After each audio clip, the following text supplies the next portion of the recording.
We have Brandi Kruse here, former Seattle TV reporter, now independent journalist, who's breaking news left and right, and nice enough to come back and join me and or completely take over my show, depending on how my Wi-Fi situation shapes up today.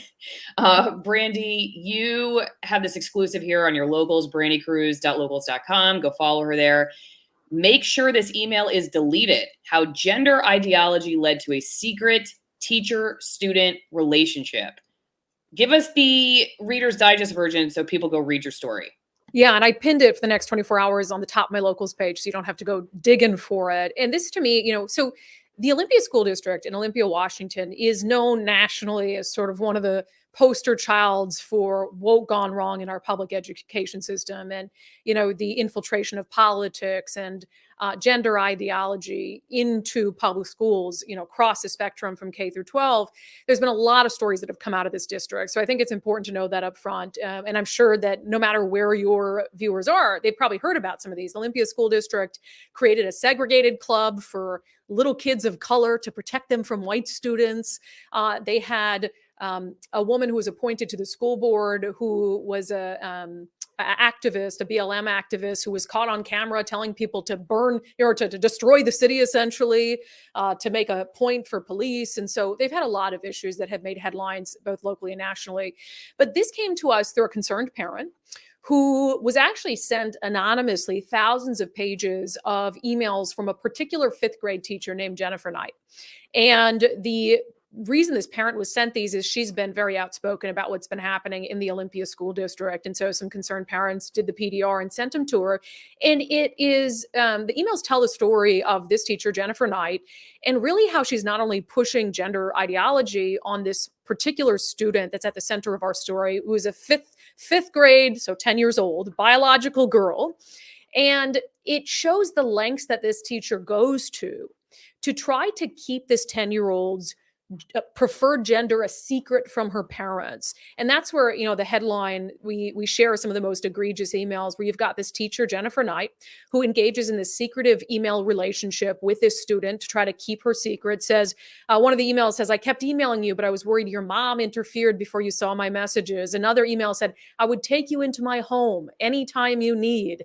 Another email says, "Make sure this email is deleted too when we're done, because otherwise when your mom looks, you will be outed instantly." Of course, under any other context, if you have an adult emailing a 10-year-old child those things, it would be considered predatory.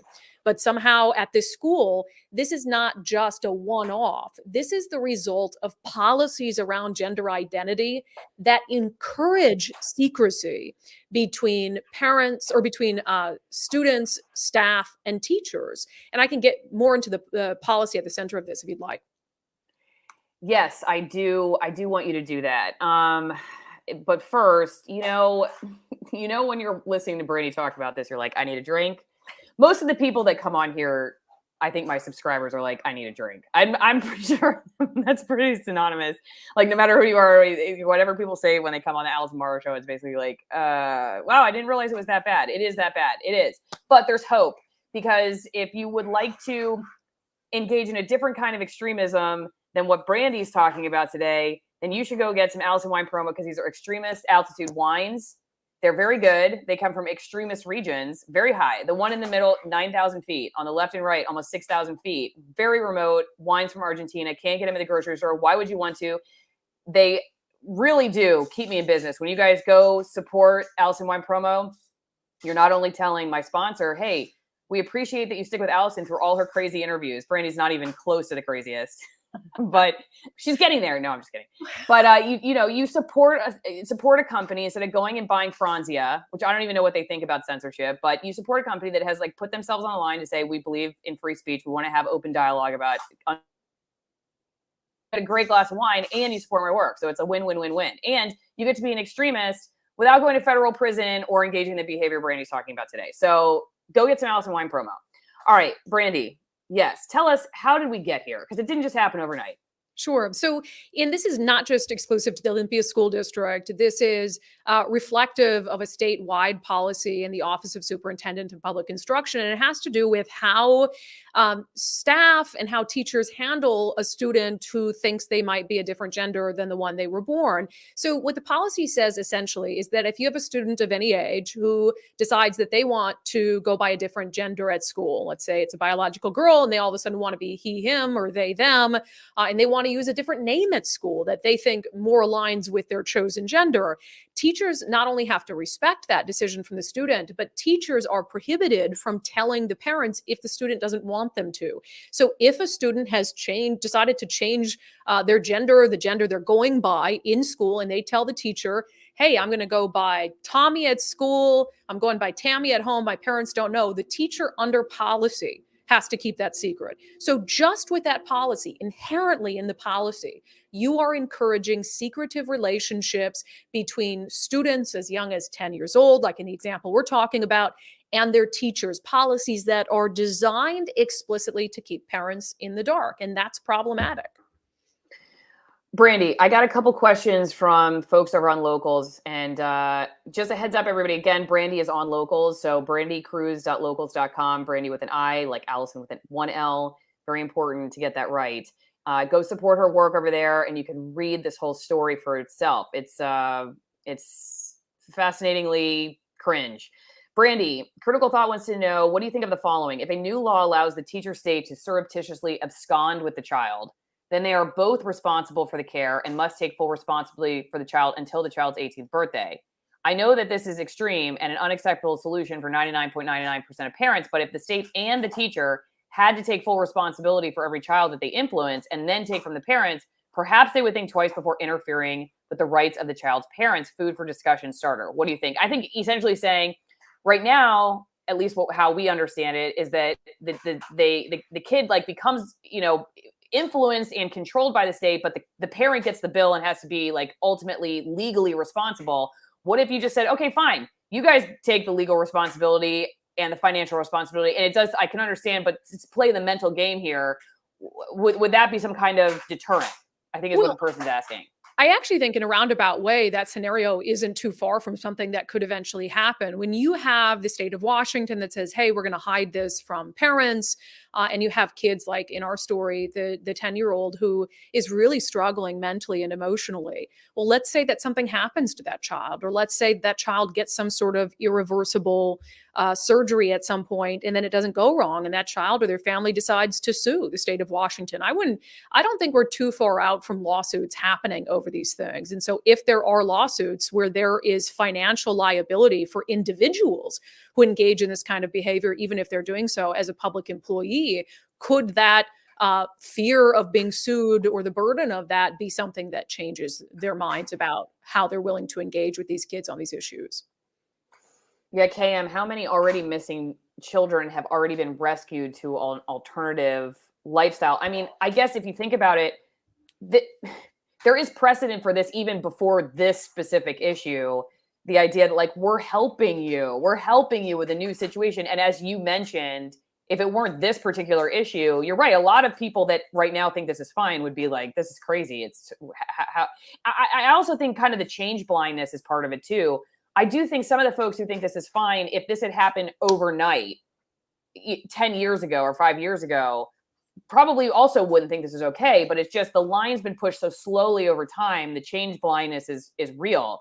And I think what would have been extreme if you had been faced with this 5 years ago or 7 years ago, even, now doesn't seem extreme to a lot of people because they've just been programmed. I've never heard that phrase before, change blindness, but that's so spot on for, I think, a lot of these sort of woke issues that we talk about that have, especially in the past few years, really started to get into our consciousness. But, one of the things I will say about this, as egregious as for reasonable people, right, left, and center, something like this sounds, this teacher still has her job. These emails are from the spring through the summer of 2022. The school has known about these emails for some time, and she is still a teacher at the school. So even being faced with these emails, which again, Allison, I would ask people if they're like, well, she's trying to help out the student. Under any other context, If an adult were sending a child who's 10, who's not theirs, emails saying, delete these so your mom doesn't see them, set up a personal email account so we can continue to talk. In fact, Right. we have a follow-up story this week on some more really bad emails that were part of this bunch. Under any other context, we would say that's predatory behavior and you'd probably call the police. But in this case, not only were the police not called to the best of our knowledge, but this teacher is still teaching young kids. So Mhm. somewhere along the line in the school district, this sort of behavior has been deemed acceptable for the sake of gender ideology. Mhm. Yeah, it's really crazy. I I mean, hey, we live in Florida now, so sorry, but Brandi, you're stuck with it. I'm sure some issue we'll probably have issues in Florida like this in, I mean, I don't know, 5 years from now, but at least we bought ourselves a little bit of time. Yeah. Though here everybody freaks out about. I'm not even going to get into it. Let's get the questions. Okay, how do parents take back control of the schools? When should taxpayers push for the defunding of state schools? I know you're a journalist trying not to necessarily give your opinion on all these issues. You could either opine on that, or do you have what do you hear from people about solutions when you're talking? Because you talk a lot about, here's the problem. How do you go back to, or go to it, maybe not even go back to the way things were, or go to a new option where this kind of thing's not happening? Yeah, no, and I'm happy to give my opinion on it. The Alicia Perkins, who's the mom who's spoken out about a lot of the issues in the Olympia School District, she's spoken out locally, national news when given the opportunity. She says one of her fears, but it also might be something that changes the trajectory of things. She thinks that some of these school districts are going to be kind of come like public niche districts where you might recall from your time here, there's something called Evergreen State College, which has essentially turned into a publicly funded college for future Antifa members.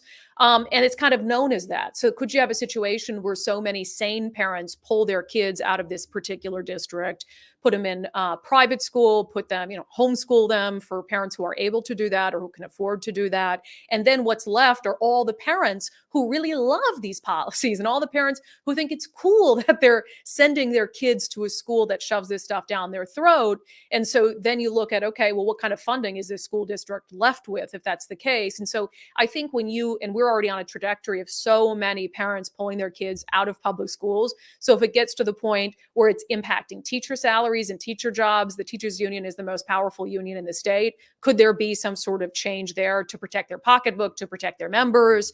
But also I think it's leaning into the idea of school choice. I never really understood why school choice was such a controversial thing. There are schools that just work better for certain kids. And if parents think their kids get a better education at a private school, then so be it. So I think there are opportunities to turn things around, but I think declining enrollment, if it gets to a critical point, could be something that's a wake-up call.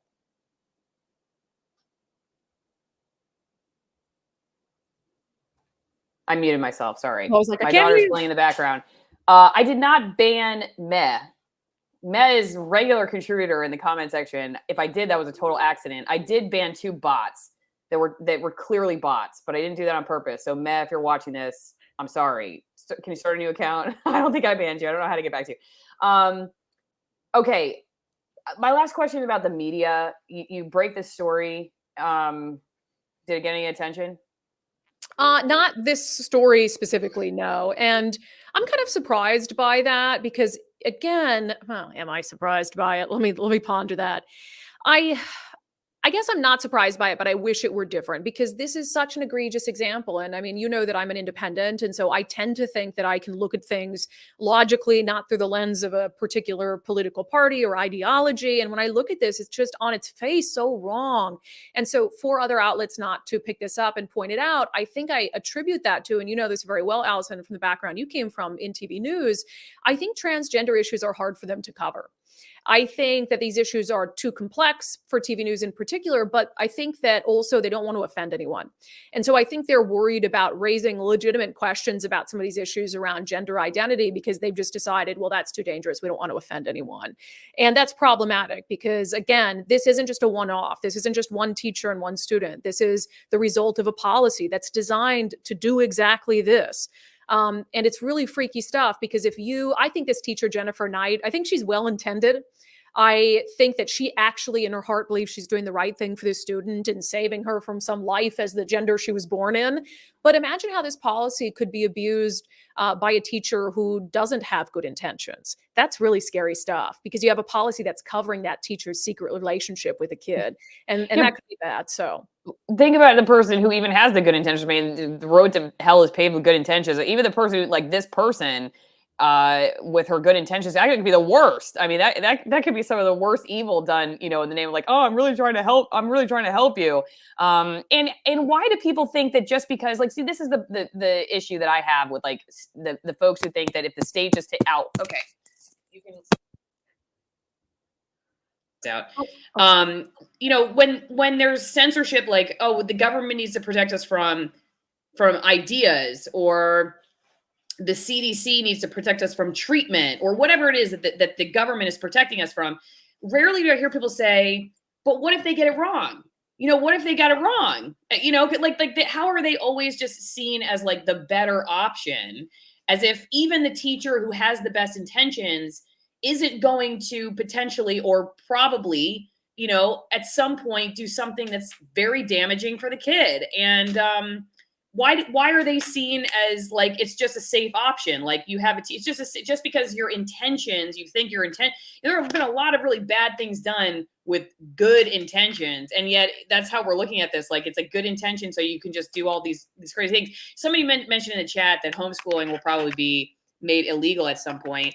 I do worry about. I don't worry about it. I guess it's not like it keeps me up at night because I don't live there anymore. We left, but I do wonder in places like Washington, how they will come after the options that are offered to circumvent these terrible policies.